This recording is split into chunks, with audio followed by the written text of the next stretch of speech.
Имам особена чест и задоволство да го најавам отпочнувањето на проектот за реконструкција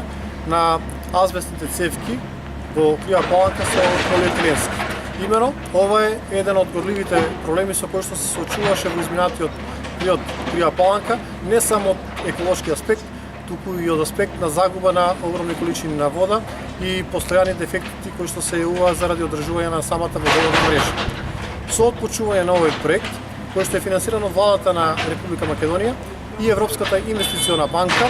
обезбедени се околу 13 милиони денари или 210.000 евра,